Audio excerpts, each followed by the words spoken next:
Hello there, I'm Nick O'Sullivan. I work at Amazing Labs, and today I'm going to talk to you about translations and multilingual content in the context of decoupled architectures.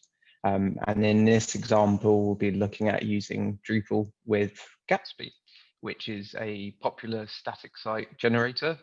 I think we've already had one or two talks this morning on it, and plenty more to come. Everyone's loving it, so yeah, you'll get acquainted with it if you don't already know. And yeah, if you want to ask me a question or anything afterwards, or find me on Drupal.org, my username and handle is NBAOSullivan. And so yeah, as I said, work at Amazing Labs, been there a bit over a year now. And in previous jobs, I've worked with Drupal 7 and 8 and a bit of 6 over the past 8 years. And the sort of recurring theme in 2020 has been sort of decoupled solutions with Gatsby as the front end and a variety of backends, including Drupal 7, 8, 9, and other CMSs like Contentful, which is sort of a CMS as a service. And so I've had a good bit of experience this year with different approaches to decoupled translations using Drupal and other CMSs. Most of our clients do need their sites in multiple languages. So yeah, we've sort of been focused on that this year. And the motive for this talk and the associated module and Gatsby plugin that I created is just trying to find sort of a unified approach to put my mind at rest, because we've done things like in Drupal 7, there was an existing sort of custom entities used for translating interface text. And yeah, we've had a variety of solutions that we've had to adapt to. And yeah, hopefully this kind of gathers that knowledge. So as I just mentioned, interface and content, I thought it'd be good to just go over the difference of those. And if you've worked in a sort of multilingual Drupal site before, they should be fairly familiar terms. So content translations, everything managed by a content editor or whoever's editing that in Drupal, and other CMSs. And then interface translations are usually created by developers, whether that's in Twig templates, wrapping that in a T function, or like a JavaScript front end, much with the same T function to say, this is a string that I want to be translated at some point. So yeah, the main difference there is you're sort of passing from a developer to a translation team, or maybe just a content editor. So yeah, just to get those two terms clear. So after sort of recently, when I heard DrupalCon was coming up, I wanted to try and combine the knowledge that I've got from and experience from the different projects that have been doing these sort of decoupled multilingual solutions, and try and bring it together in a unified place, because we've sort of managed, as I said, in a Drupal 7 custom entities, Google spreadsheets, just as a quick kind of free solution to that.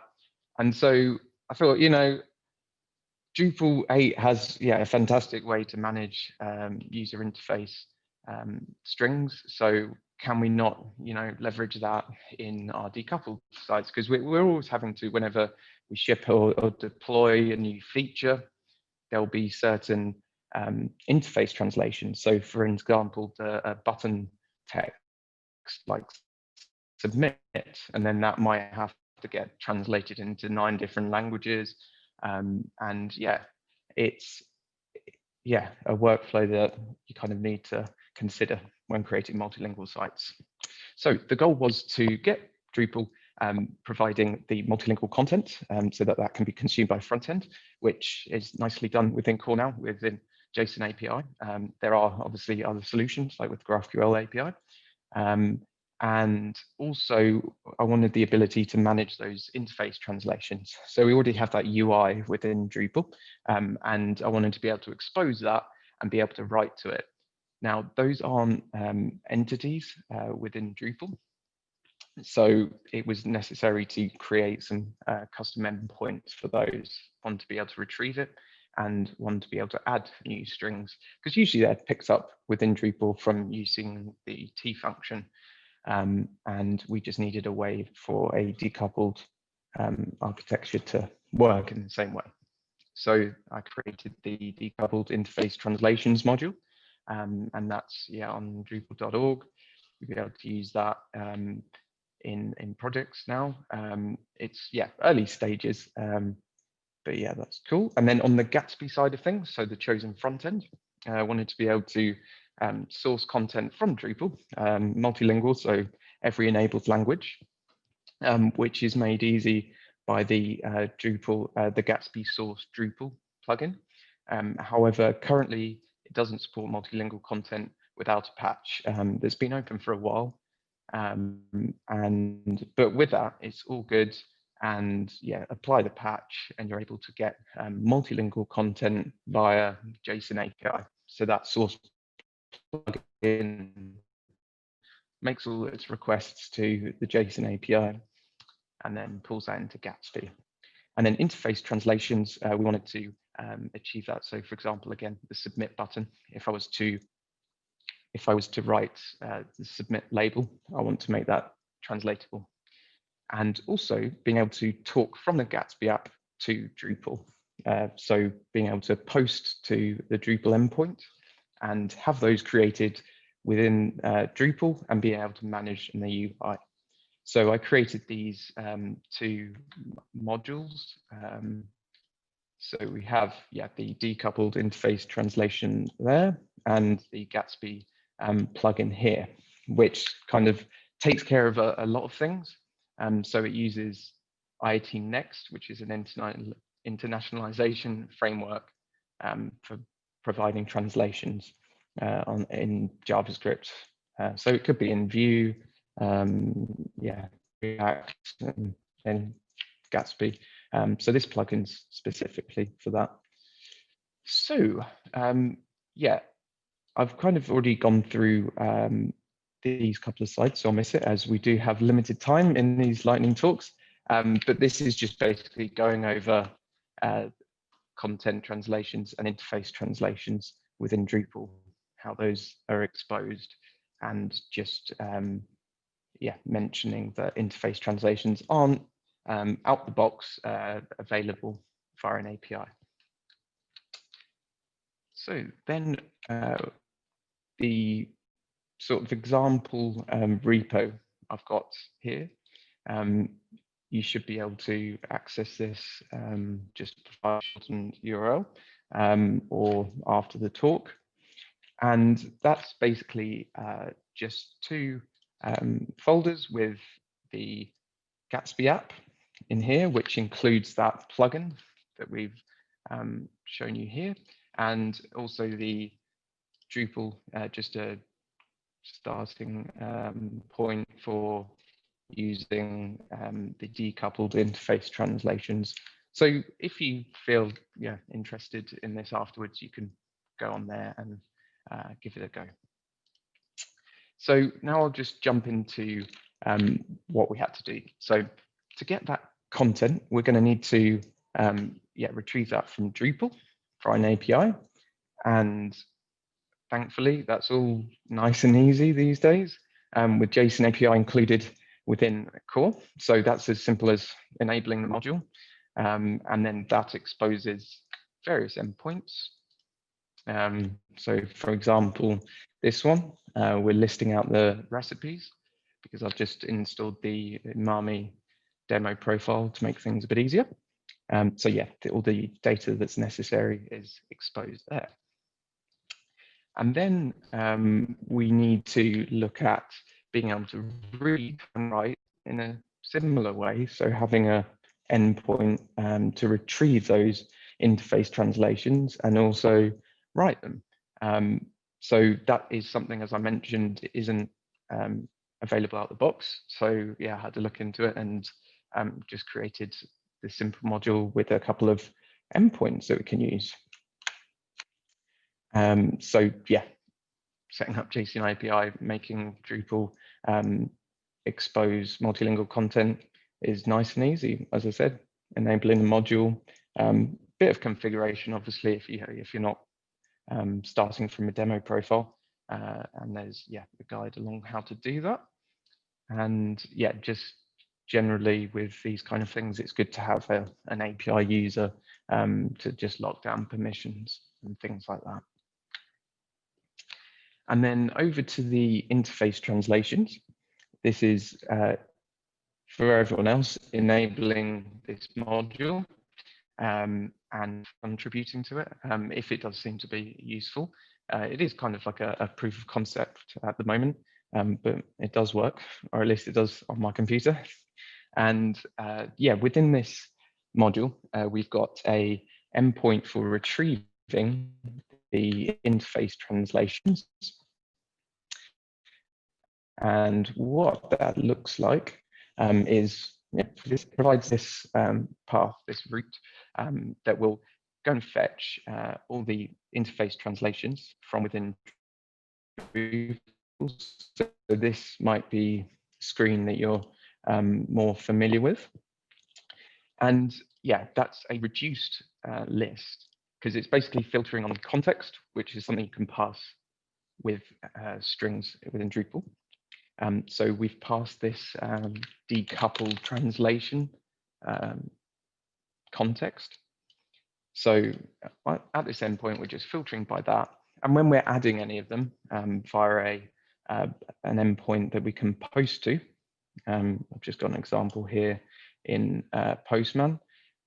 We can just pass this to /add, and it's just a basic array of strings, because that's all we need at that one point. We just need kind of source, and then that will go off, and if it exists in that context of decoupled translation, it won't add it. And if it isn't there, then it will add it. And it will give you back some information if you need it. So that kind of covers the Drupal side of things. So we've got our endpoint to retrieve content, and we have an endpoint to retrieve interface translations filtered by that context, because you don't really want to be bringing in all of this. So early on when I was working on it, I was like, yeah, cool, brilliant, got all those interface translations, but I'm like, that's like a lot of data and probably oversharing. So lock that down. So then over into Gatsby, what we want to do, be able to fetch that multilingual content and get it into the sort of Gatsby ecosystem, and that is made easy by the Drupal source plugin. I've linked to the PR here, so you just use that as a patch to the Gatsby source plugin, and then you configure the plugin, and then as with any sort of Gatsby setup, you would run Gatsby develop or Gatsby build, and then within that build sort of life cycle, it will get to a point where it needs to source these nodes. So after enabling the plugin and configuring it, so with your Drupal base URL, so wherever it may be, it then will create these. If you've used GraphQL before, you might be familiar with this Explorer. So it creates the data in a way that can be queried inside Gatsby. So we can see here, we've got a list of the recipes in the different languages. So then what you need to go and do is create pages within Gatsby. So that's probably for another talk by someone else. But so then that would create pages within Gatsby. So here we have the Gatsby app, and based on that data that we've retrieved from Drupal, we can then create these pages and have sort of multilingual switching there. So great. I mean, obviously it's missing out quite a bit, but you've got your page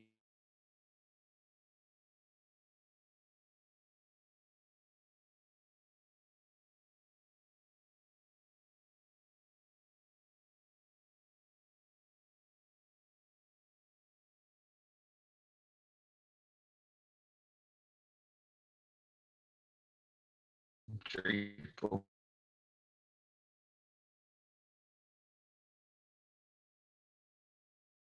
Is what's similar to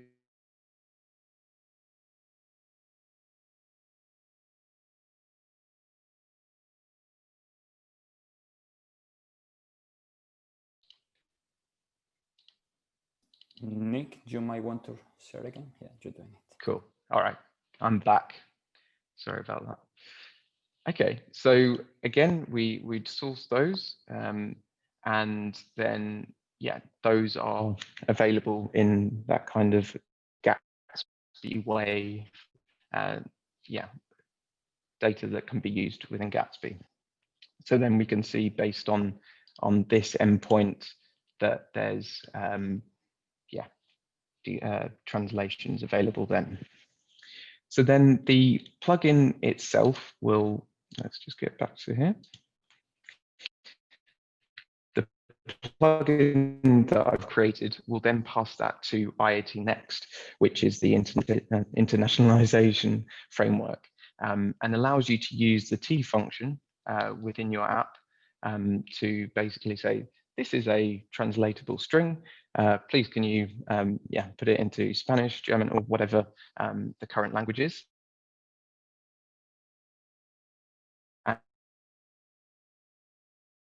So what it will do is whenever it will so all the source files and extract usages of the T function. So for example, let's have a look at the recipe page.